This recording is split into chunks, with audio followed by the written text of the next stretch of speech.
Rachida Dati, bonjour. Bonjour. Maire du 7e arrondissement de Paris. Les sujets sont nombreux. Évacuation de migrants dans Paris, Nicolas Sarkozy, la présidentielle, la proposition de loi sécurité globale, la loi confortant les principes républicains, Anne Hidalgo et les Verts. Mais je vais commencer évidemment avec le coronavirus. Emmanuel Macron ce soir 20h à la télévision et notamment sur BFM TV. Stratégie sanitaire de la France pour les prochains mois, les prochaines semaines, les prochains jours. Qu'attendez-vous ou que redoutez-vous ce soir? Je ne sais pas moi, l'allègement d'un confinement, vous le redoutez ou vous l'attendez?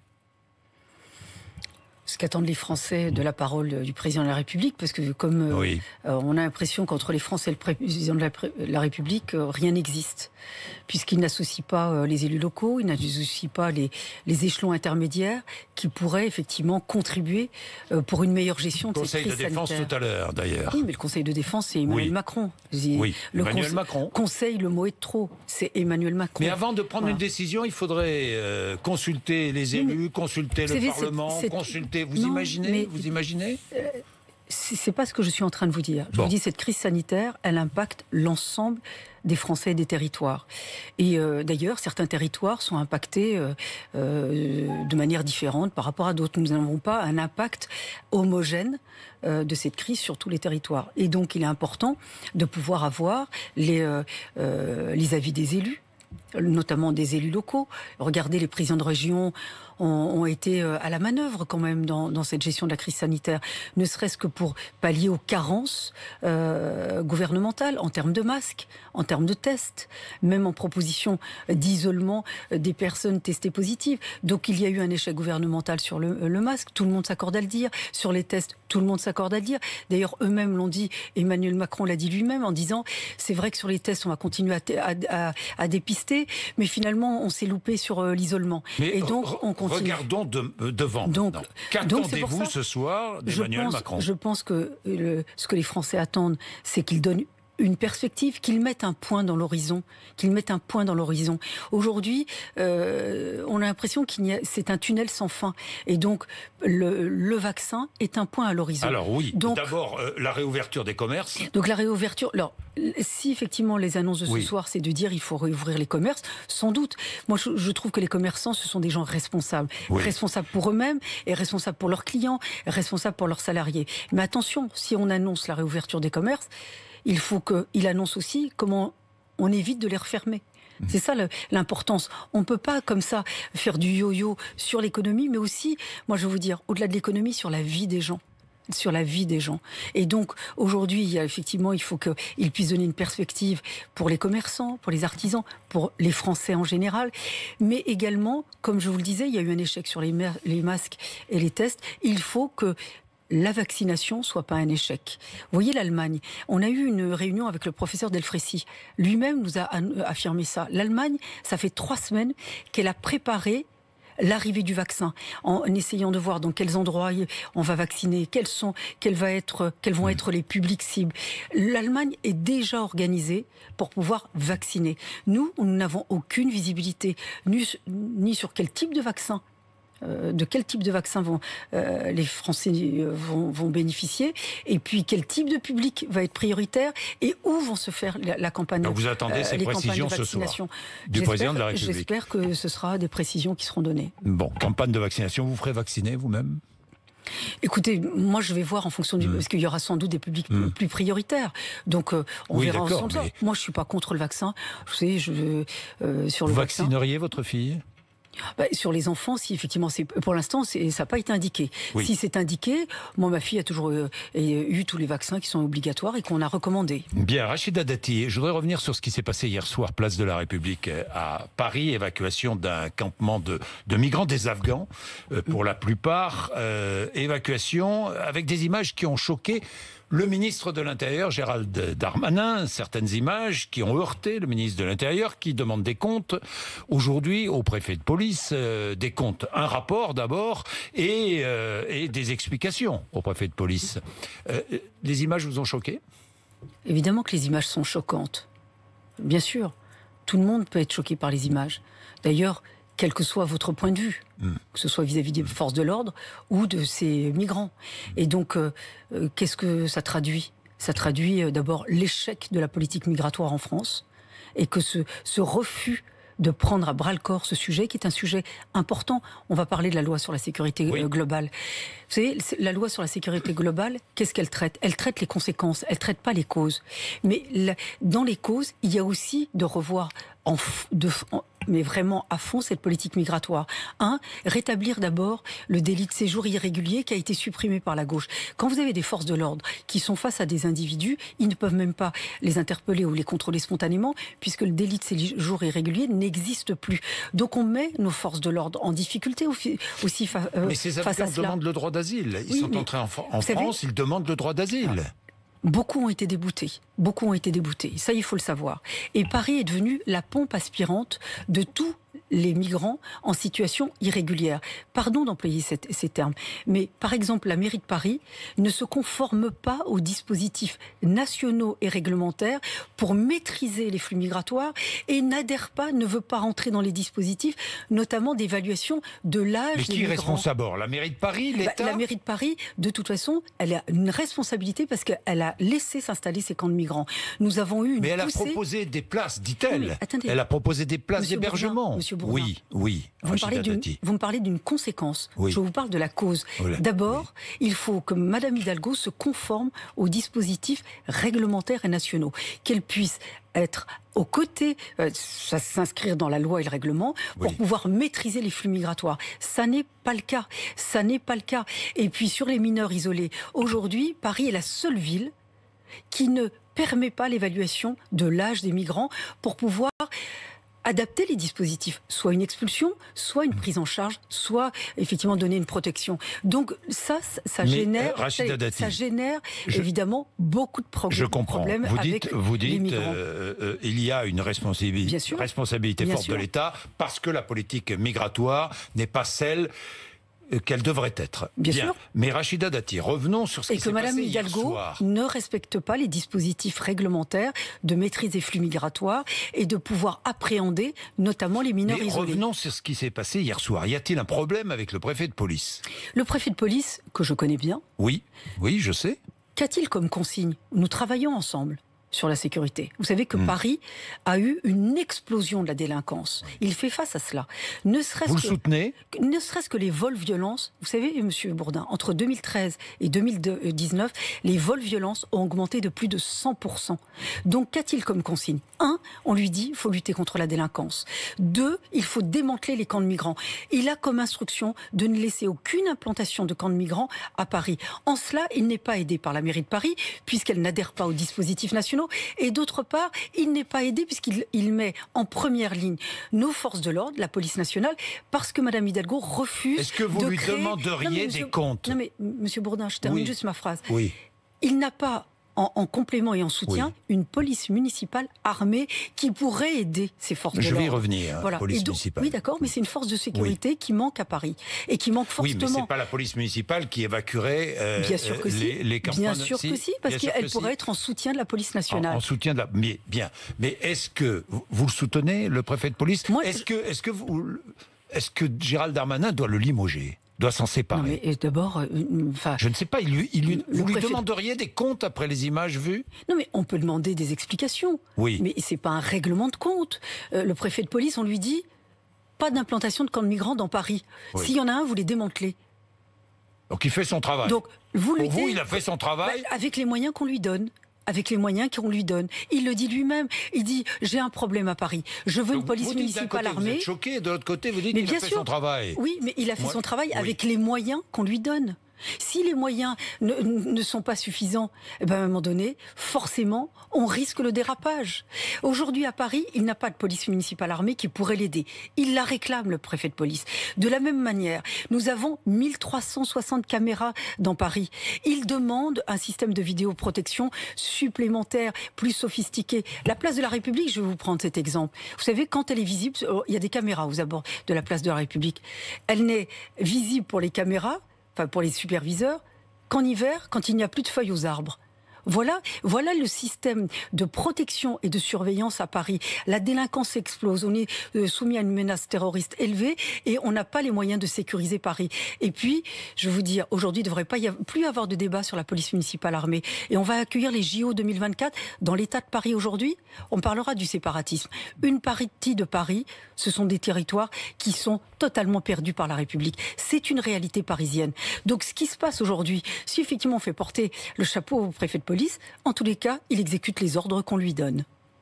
Rachida Dati, la proposition de loi sécurité globale, justement, vote solennel sur l'ensemble du texte aujourd'hui, Rachida Dati, est-ce que avec cette loi, les forces seront mieux protégées, les forces de l'ordre seront mieux protégées? Alors, cette loi sur la sécurité globale, c'est comme pour le séparatisme, on traite les conséquences. On ne traite pas du tout les causes. Et d'abord, il manque, en complément à cette loi sur la sécurité globale, une politique pénale claire. Aujourd'hui, moi, je ne connais pas la politique pénale de mon pays. Donc, lorsque, effectivement, nous étions au gouvernement, nous donnions une politique pénale claire. D'ailleurs, les forces de l'ordre ont le sentiment de ne pas être soutenues, notamment par la justice. Mais sur cette loi de sécurité globale, on traite les conséquences. Vous savez où elles sont les causes? Il ne faut pas qu'il y ait de tabou. La France est disloquée, elle est en voie de dislocation. C'est grave ce qui se passe à Paris, en France plus globalement. Vous savez, moi je dis toujours, quand on en est arrivé à décapiter un enseignant, on a basculé dans une autre ère. Je crois qu'on n'a pas conscience de la gravité de ce qui se passe à Paris. Et aujourd'hui, traiter les causes, c'est d'abord revoir toute la politique de peuplement de la France, de revoir la politique de logement social. Oui, qui englobe quoi? Qui englobe la politique de logement social, les critères d'attribution, les aménagements, l'urbanisme, l'architecture. On ne peut pas dire il y a des ghettos et puis ensuite ça s'isole et ensuite ça se disloque sans revoir les causes de cela. Autre chose, la politique éducative. Tout le monde s'accorde à dire on n'enseigne pas de la même manière partout en France. Eh bien, il faudrait à un moment donné donner un peu plus d'autonomie aux chefs d'établissement pour qu'il y ait des projets d'établissement en fonction de la sociologie des enfants que nous avons dans les classes. On ne peut pas enseigner la même chose partout en France, en fonction des enfants. Il faut reconnaître cela, il faut revoir cela. Sinon, ça n'est ni la loi sur la sécurité globale, ni la loi sur le séparatisme qui changera les choses. Et sur la politique d'immigration, il faut revoir tous les critères de la naturalisation, le critère du regroupement familial et le critère de l'asile. Ces trois domaines ont été totalement dévoyés. Et aujourd'hui, on le paye très cher. Les Français le payent très cher. De la même manière, il faut restaurer le délit de séjour irrégulier. Aujourd'hui, ça manque. De la même manière, sur les politiques d'expulsion, aujourd'hui, on ne peut pas expulser la plupart des migrants déboutés. Vous savez, le logement, les hébergements d'urgence sont aujourd'hui très occupés par les déboutés du droit d'asile. Il faudrait, vous savez, en Allemagne, quand quelqu'un est débouté du droit d'asile en attendant son expulsion, nous avons 6 mois de rétention. En Angleterre, c'est quasi illimité. Nous, aujourd'hui, quelqu'un qui est débouté, on le remet dans la nature. Ça génère forcément des difficultés. Et ce que je dis est une réalité. Ça n'est pas polémique, ça n'est pas pour stigmatiser, c'est une réalité. Est-ce qu'on veut avoir une communauté de destin de nouveau avec l'ensemble des Français, ou on veut que ce pays explose? Nous sommes à 2 doigts d'une explosion de notre pays. Nous avons des violences urbaines partout sur le territoire. Vous savez, malgré le confinement, je vais rencontrer des associations, je vais sur le terrain. Le pays se disloque. Alors évidemment, on met un voile sur les violences urbaines. La France se disloque. Je trouve. Alors c'est une France réalité. Se disloque, c'est votre jugement, hein, votre constat. C'est une réalité. Proposition de loi. Monsieur Bourdin, quand vous faisiez les émissions entre 4h et 8h30 du matin, entre 6h et 8h30 du matin, vous vous souvenez des auditeurs qui vous appelaient? C'est vrai que ce ne sont plus les mêmes aujourd'hui. Mais vous vous souvenez de ces auditeurs qui vous appelaient? Oui, mais vous vous souvenez de quoi vous parlait-il? Bien sûr. De ce dont je vous parle aujourd'hui. Oui, la France divisée et la France. Vous le disiez vous-même, c'est Français qui gênent. Oui. Vous le disiez vous-même. Oui, c'est vrai, c'est Français qui gênent beaucoup de monde. Proposition de loi sur la sécurité globale, projet de loi confortant les principes républicains. Est-ce que nous allons tranquillement vers un État autoritaire? J'entends cela à gauche, j'entends cela même chez certains députés La République En Marche. Nous sommes déjà dans un état d'exception, puisque nous sommes dans un état d'urgence sanitaire. On est passé d'un état d'urgence que nous avons mis dans le droit commun depuis la menace terroriste, que nous avons depuis renforcé par l'adoption d'un état d'urgence sanitaire. Est-ce que nos libertés fondamentales je pense qu'il faut faire très attention. Franchement. D'ailleurs, le garde des Sceaux sur votre chaîne Oui. a reconnu qu'il faut faire très attention dans la manière dont on peut encadrer certaines libertés. C'est-à-dire que la menace terroriste ne doit pas être un prétexte à tout. Ça, c'est le premier point. Et le président de la commission des lois, Philippe Bas, du Sénat, a reconnu que quand nous sommes dans un état d'exception, comme l'état d'urgence, il faut faire très attention quand on touche aux libertés. Que ce soit la liberté d'informer, la liberté de circuler ou la liberté de vivre, tout simplement. Bien, le procès de Nicolas Sarkozy... de son avocat Thierry Herzog et de l'ancien haut magistrat Gilbert Azibert que vous connaissez bien. Que je connais très bien. Il a travaillé avec vous. Oui, il était secrétaire général, je crois. Secrétaire général du ministère de la Justice. Et je veux vous dire, Monsieur Bourdin, un excellent haut magistrat.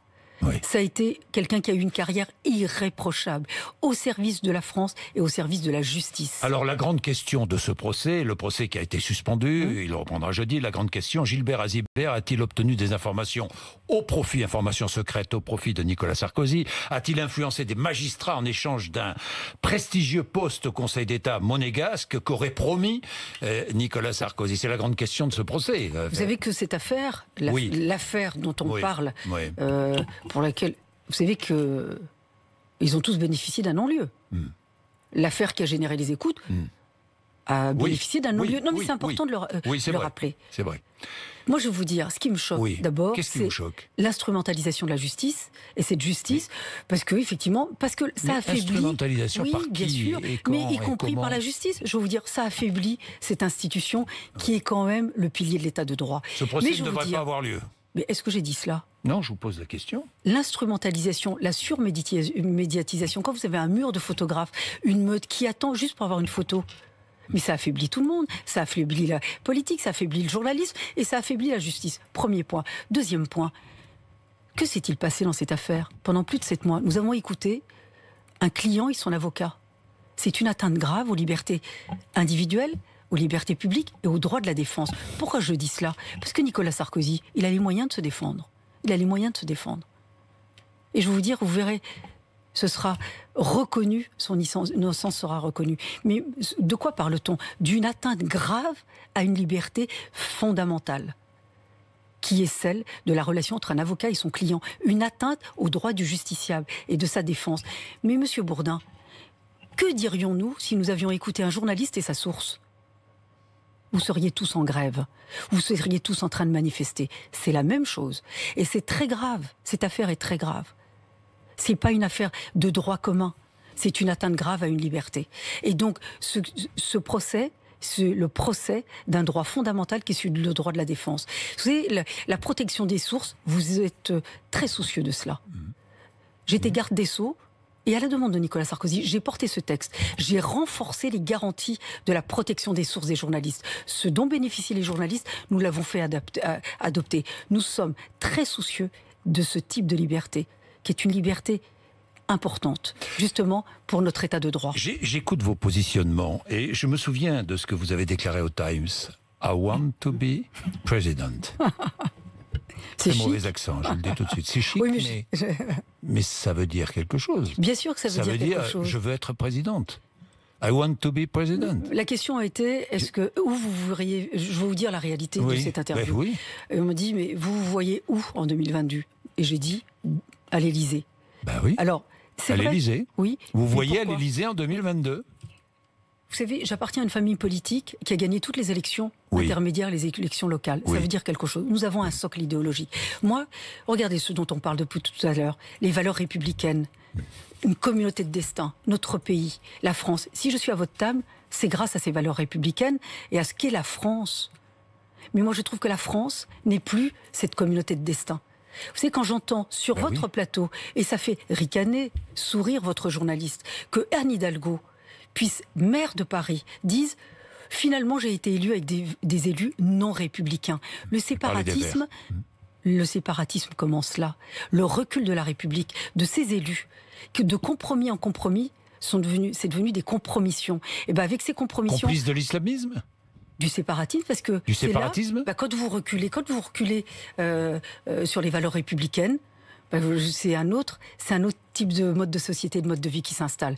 Moi, je veux dire, je demande à Mme Hidalgo, parce qu'elle n'aurait pas été élue sans ces écologistes qu'elle dit aujourd'hui qu'ils ne sont pas républicains. S'ils ne sont pas républicains, c'est très grave. C'est très grave. Paris ne peut pas être dirigé par des élus non républicains. Je vous renvoie au livre de Eve Svetel, une de vos consoeurs. Elle a écrit un livre vraiment, mais fort de vérité. Le maire et les barbares. Elle a décrit comment des élus de la République ont reculé et qu'ils ont laissé s'installer le communautarisme, le séparatisme et tout ce qui a gangréné notre société et qui conduit à ce terrorisme et cette barbarie. C'est la raison pour laquelle vous voyez à l'Élysée ? Mais parce que moi, je ne me résous pas à ce que la France devienne un pays de compromission, de séparatisme. Moi, je ne me résous pas à entendre des élus comme la maire de Paris, sans que la journaliste réagisse, de dire finalement, j'ai eu besoin de ces élus non républicains pour être élu. Non, non. L'intérêt particulier ne peut pas primer sur, évidemment, l'intérêt de notre République et de ses valeurs. Voilà ce que je défends. Merci Rachida Dati d'être venue nous voir ce matin, RMC BFM TV.